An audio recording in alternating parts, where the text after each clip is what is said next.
Andrea Morton.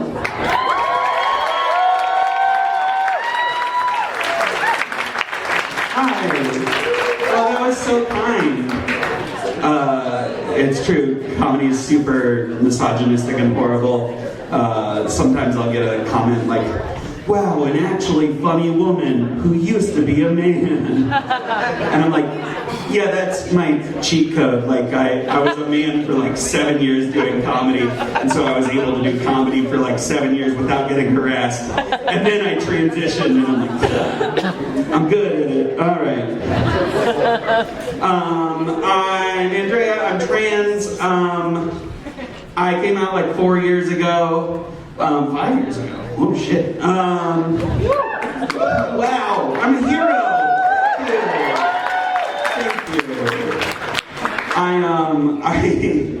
I'm at a weird point in my journey where like a lot of people, like when they see me, a lot of like non-queer people don't know what to do with me. Like I'll be getting served coffee and like the person will be serving other people and be like, here you go, sir. Here you go, ma'am. And then they'll get to me and they'll be like, here you go. Friend? No, it's like hard. It's like the worst is like, well, not the worst. One interesting group of people is like well-meaning liberals. And they see me and they're like, this is a test. I could lose my woke card. And then they remember the secret answer and they just them me. Which is fine. I support it.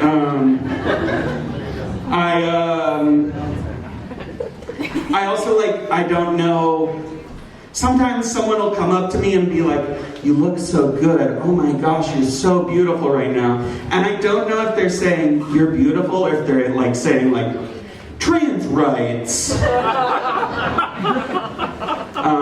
I came out 5 years ago. So I was just like a white dude for most of my life.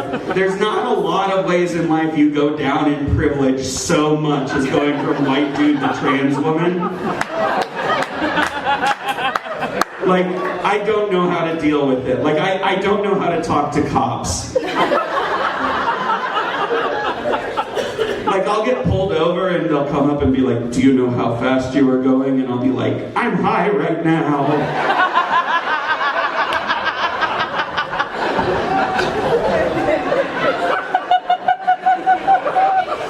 And that literally worked when I was just a white dude.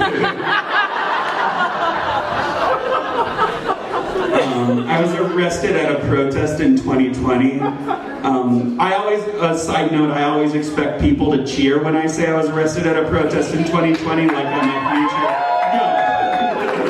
No, I'm not a hero. I remember we were in the streets and someone like knocked over a traffic cone and I picked it back up. I was like, that's actually there for a reason. I was arrested at this protest and I was like, they arrested me and they put me in 2 pairs of handcuffs, which I was like, oh, this is kind, until I realized it was a fat thing. And then I was offended. Dislocate my shoulders, please.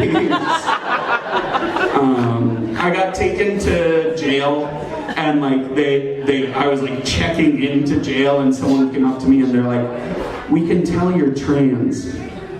Rude, first of all.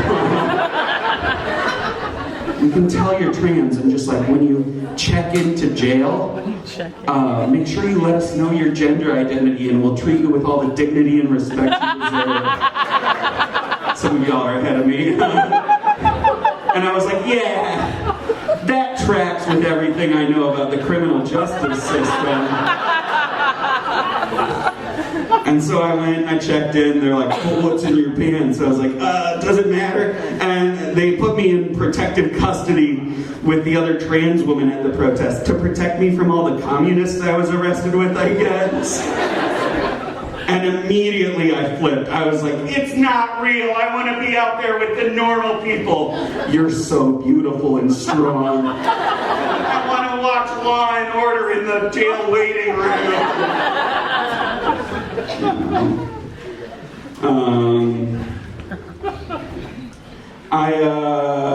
Just no segue. I bought a dildo recently.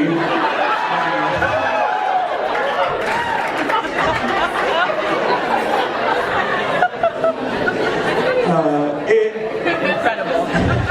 Give her an award. I don't know, it wasn't my thing, and the cool thing about it is that I realized it's the same size as my own dick. Which, obviously I've got complicated relationship with, but 4.5 stars on Amazon is not bad, y'all.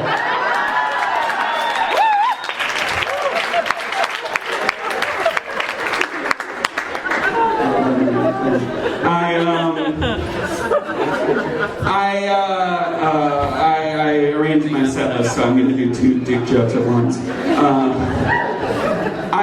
There's one thing about my childhood that I hope I never know the answer to.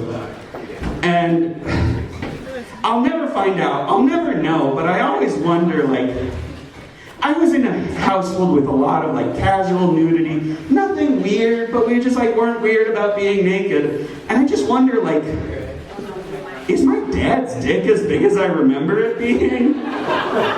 Or is it going back to your childhood playground and being I thought that slide was huge?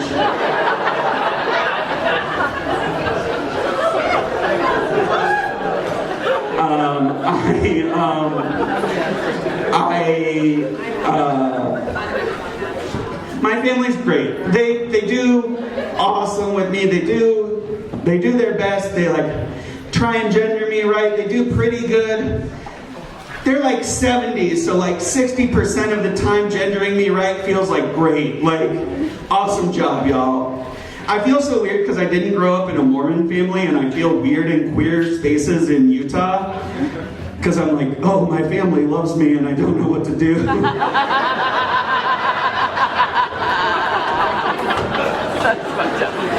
I'm not trying to brag here.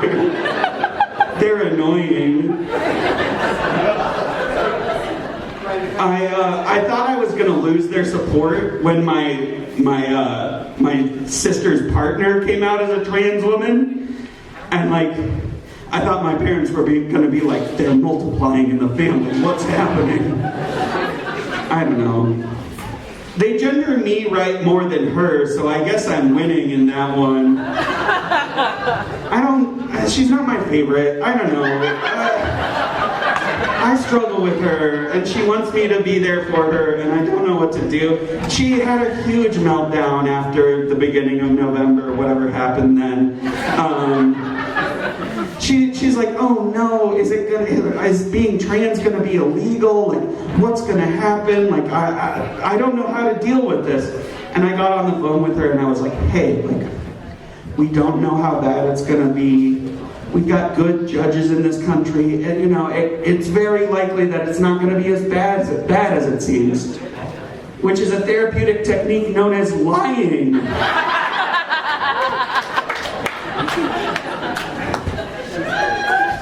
I think we're going to be okay ultimately. I think we're going to be okay. I work with kids, and I was working with this teenager. He got pissed at me. He got so mad at me after a boundary I held, and he threw down his water bottle, and he was I can't be near that fat bitch! I was yeah, dude, you got it.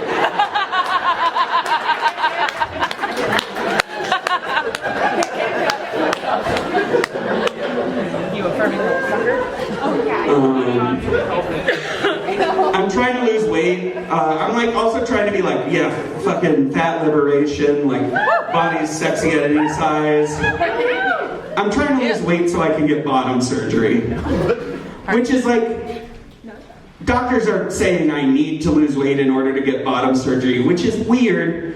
It's kind of they're saying, you want a pussy, but are you really gonna use it? Everyone gets too sad at that one. I mean, you can't see down there anyway. What's the big deal? Oh my god.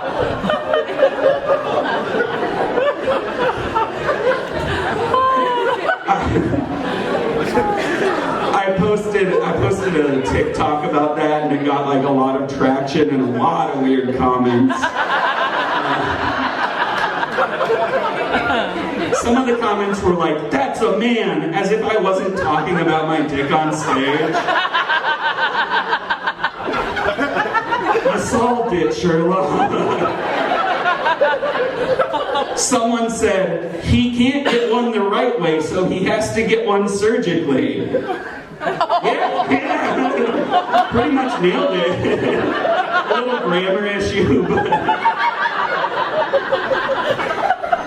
Someone said, "It's a shame to see people enabling these mentally ill people." And I wasn't sure if they were talking about trans people or comedians.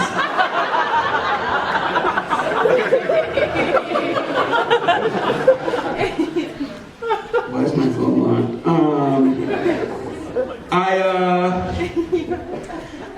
Back in the day, back 5 years ago, I used to do a lot of jokes about how like sad, lonely, and unfuckable I was.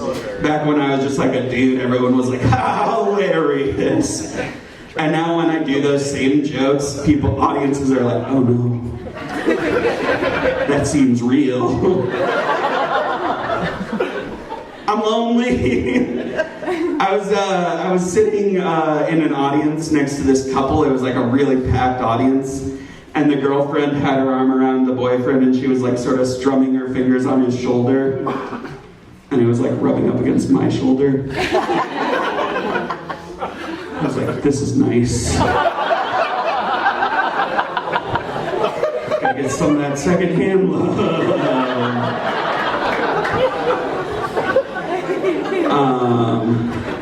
I have an ex who, we dated when I was like presenting as a dude.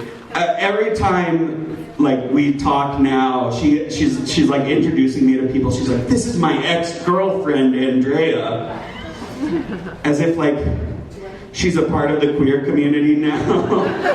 I'm like, I don't think you get that cred. I was just like a bearded dude back then. I don't know. Oh gosh, guys. I love Renaissance fairs. I love Renaissance fairs. Renaissance fairs are great. I think one of the reasons I transitioned is so I can dress like I'm at a Ren fair all the time. I don't know what that joke means. I used to ride my bike to the Renaissance fair, and I like wore my costume on my bike, like a big poofy shirt and like a big leather hat and like a sword.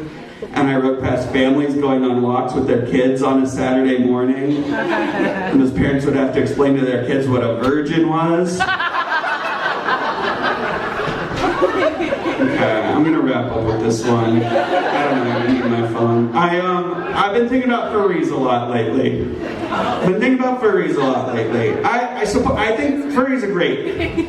I saw a bunch of kids howling at the moon at a Renaissance fair this year, and I was like, it's nice for kids to have a hobby. I think they're awesome. I can't talk about how amazing furries are, how like cool the furry community is without sounding like a furry, and then I have to be like, no, I'm not a furry, but they're awesome. And like furries are great, except for Nazi furries, which is a problem in the furry community. But then when I talk about that, people are like, you sound like a furry. And I'm like, no, I'm not. But like, if I was a furry, I'd be a wolf, but I'm not one. And I just like, I don't know, like I think furries are amazing and incredible. I was like raised by furries. I don't know what that means. I'm just gonna wrap up on that. That's my time, everybody. You're amazing.